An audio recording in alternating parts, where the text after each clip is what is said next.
જંબુસર સિદ્ધિવિનાયક સોસાયટીમાં દશામાતા મંદિરે ભક્તિનો માહોલ જામ્યો।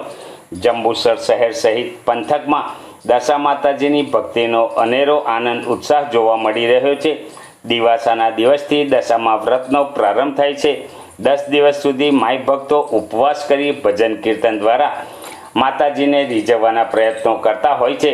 જંબુસરની સિદ્ધિવિનાયક સોસાયટીમાં રહેતા જગદીશભાઈ ચંદુભાઈ પ્રજાપતિના ઘર મંદિરે દશા માતાજીની વર્ષોથી સ્થાપના કરી પૂજા ભક્તિ કરવામાં આવી રહી છે। દશા માતાની ભક્તિ અને શ્રદ્ધાનો એક અનોખો પરચો જોવા મળ્યો છે। જગદીશભાઈના ઘરે પધરાવેલી દશા માતાની મૂર્તિમાંથી આપોઆપ કંકુ પડ્યું હતું। એટલું જ નહીં, માતાજીના બાળ સ્વરૂપના પગલાં પણ સ્પષ્ટપણે દેખાઈ રહ્યા છે। આનાથી પણ વધુ આશ્ચર્યજનક વાત એ છે કે આ પગલાં ફક્ત જમીન પર જ નહીં પરંતુ માતાજીના વાહન સાંઢણી ઉપર પણ સ્પષ્ટપણે અંકિત થયેલા દેખાઈ રહ્યા છે। જાણે કે સાક્ષાત દશા માતાએ પગ મૂક્યા હોય। દશા માતાજીના કુમકુમ પગલાં પડ્યાની જાણ નગરમાં થતાં માઈ ભક્તો દર્શન માટે ઉમટી પડ્યા હતા।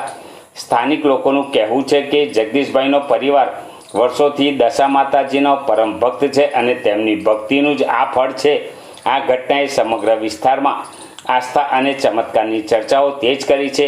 ભક્તો દશા માતાના દર્શન આશીર્વાદ દેવા ઉમટી પડ્યા છે।